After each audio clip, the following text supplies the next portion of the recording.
top. Bon, pas encore Zarco. Il est chez Char. On viendra, voilà. Chaque chose en son temps.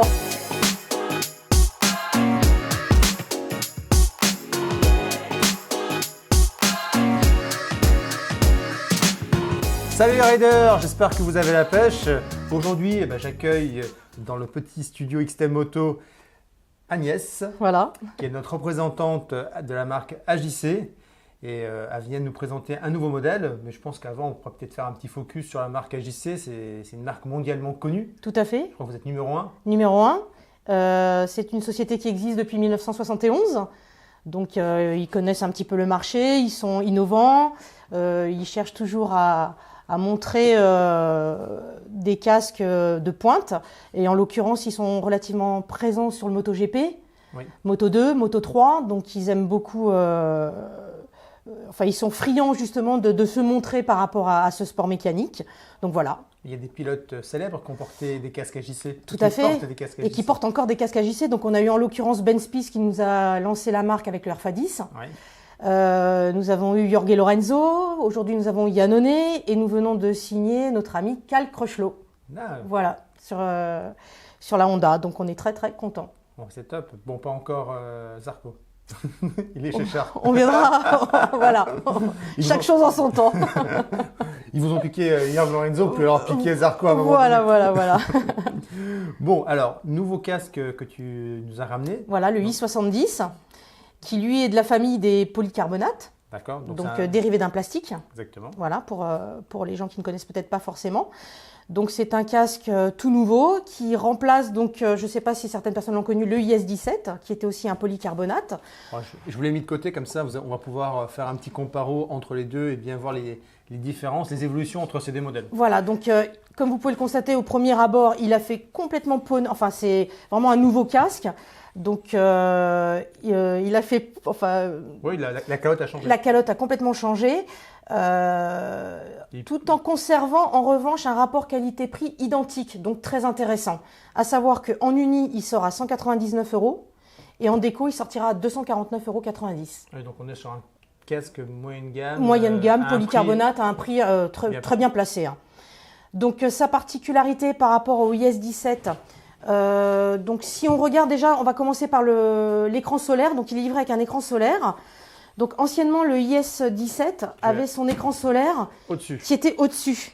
Je vais l'actionner. Donc pour beaucoup de personnes, ça pouvait être un petit peu gênant de trouver le système. Donc il fallait rappuyer après voilà, pour qu'il remonte. Et là cette année, on a fait vraiment quelque chose d'innovant. On l'a positionné sur le côté. Voilà. En fait, il ressemble énormément à notre haut de gamme, le RFA 70, où on a mis déjà ce système voilà, sur le côté pour que le pilote soit pas embêté quand il conduit à pouvoir descendre. C'est vrai que c'était pas très naturel. De monter sa main et d'aller chercher. Donc de lâcher le guidon très haut pour venir chercher l'écran. Voilà. Donc ça, c'est une première particularité. Ensuite, donc je vais remonter l'écran pour présenter le casque intérieur. Donc nous avons refait complètement l'intérieur. Donc je vais le basculer. Voilà, on va basculer le IS17. Hop. Voilà. Donc il est beaucoup plus fermé à l'entrée, hein, c'est-à-dire qu'il y a moins d'air qui va venir s'engouffrer à l'intérieur du casque. Donc il est sûrement plus silencieux alors. Beaucoup plus silencieux. Attache micro-lock sur les deux. Donc là, il n'y a aucune innovation. On a la même chose sur les deux casques. Donc pour un polycarbonate, c'est ce qu'il y a de classique, il n'y a rien d'exceptionnel. L'intérieur est entièrement démontable, lavable. Donc il est fourni avec deux coques, donc de la plus petite taille du double XS au médium et du large au double XL. D'accord. Ça c'est sa première, on va dire, les premières petites choses qu'on peut rencontrer tout de suite. Les systèmes d'aération ont été revus aussi. Donc là en l'occurrence on le trouvait Au-dessus, sur le dessus. Maintenant ils ont fait quand même des petits clips qui sont beaucoup plus en tout cas, ergonomique et beaucoup plus joli, qualitatif.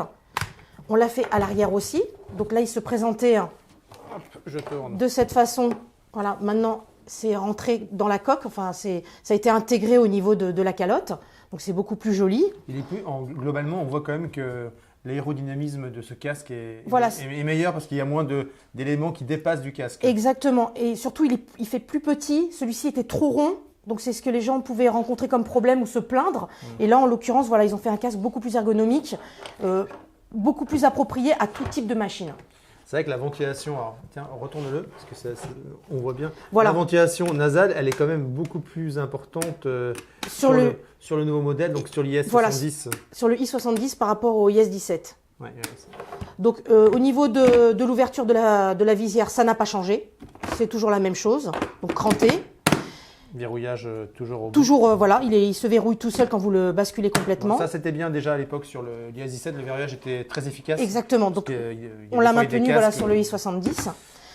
On a maintenu aussi l'anti-buée à l'intérieur, donc on appelle ça l'anti-pinlock, donc l'anti-buée, donc qui est livré avec. Donc là, c'est une lentille qui vient se glisser à l'intérieur. À l'intérieur du casque. C'est pas de la marque Pinlock oui. Ce sera du Pinlock. Ça sera du Pinlock, Ce sera du Pinlock. Ok. Voilà. Qu'est-ce qu'on peut dire de plus? Non, parce qu'à l'époque, c'était du Max Vision, je crois. Non, c'était pas du Skyfog. Ah, je sais pas, mais c'était pas du oui, c'était pas la marque Pinlock. Donc là, on mettra du Pinlock. Ouais, voilà. Ça sera plus efficace. Donc il y a ça. Le champ de vision.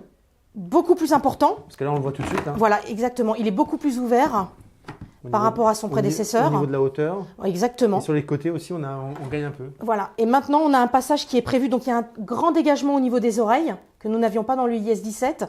Et on a un passage pour les lunettes. Chose aussi qui était un petit peu compliquée sur le IS 17. Oui, c'est vrai. Voilà. Donc là, ils ont bien. Qui se plaignaient, Voilà, ils ont bien dégagé à cet endroit-là pour que justement il n'y ait pas de problème. Bon, au niveau du poids, on est identique. Quasiment. Quasiment. À 30 grammes ou 50 grammes près, on est quasiment identique. D'accord. Donc 1,5 kg, 1,6 kg en fonction de la taille. En fonction de la taille. Voilà. Ok. J'ai vu, donc il y a plein de décos sympas qui. Voilà. Parce qu'on en a un au fond, je ne sais pas si on voit bien, mais en tout cas là, on a une déco qui est assez jolie, qui est assez réussie. Donc le Elim, on a le Cravia, donc voilà, une version mat avec des liserés relativement discrets. Ouais. Et surtout, ce qui est bien, c'est qu'on a sorti un modèle Varrock pour les femmes. Donc qui est très très joli, donc il est en version foncée sur un côté et très clair de l'autre. Oui, donc pour les connaisseurs, enfin ceux qui ont connu le IS 17, on avait le Barbware à l'époque, voilà, qui est son remplaçant, son digne remplaçant. Voilà. Ça c'est joli parce que c'est une peinture métallisée, un petit peu, qui brille, du moins qui des paillettes presque à l'intérieur. Donc ça reste un très très joli casque, ouais. Donc 249,90 € pour tous ces modèles-là. Bon, bah super. Voilà. Je pense qu'on n'a rien oublié. Non. Que c'est un très bon casque, voilà, c'est ce que j'ai dit, donc qui est polyvalent. Hein, il peut faire de la petite cylindrée au jeune permis, au roadster et pourquoi pas aussi à une sportive. Tout dépend les budgets aussi des personnes, donc il n'y a aucun problème. Ah oui, il sera satisfait du produit de toute façon. Moi, j'ai des clients qui roulent sur piste avec de l'IS 17. Donc, voilà. Donc aussi, petite particularité, démontage de l'écran très rapide. Hein. Il n'y a pas besoin d'outils, il n'y a besoin de rien du tout. Vous voyez, ça prend 30 secondes. Hop, hop, c'est remis, c'est fait, c'est propre.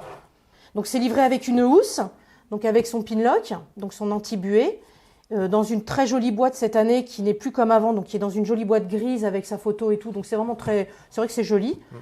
Bon, et puis voilà, et puis on est fiers de représenter la marque, quoi. Bon bah super, en tout cas voilà, donc c'était le casque AJC i70. Je ne sais pas pourquoi les constructeurs font toujours des noms compliqués, qui remplace donc l'IS 17, qui était déjà un best-seller à l'époque, donc je pense que celui-là, avec les petites améliorations qu'il a reçues, il va encore mieux se vendre. Ne pourra que satisfaire les clients. Ouais, j'espère. Donc voilà, n'hésitez pas en tout cas si vous avez des questions à les poser sur les réseaux sociaux, on y répondra comme d'habitude avec plaisir. Et puis on se retrouvera très bientôt. Il faut que je tourne un X-Theme Show sur le freinage, parce que j'avais lancé le thème il y a 15 jours et j'ai pas encore tourné. Donc vous aurez ça très très vite. À très bientôt les riders. Merci, au revoir, bonne journée.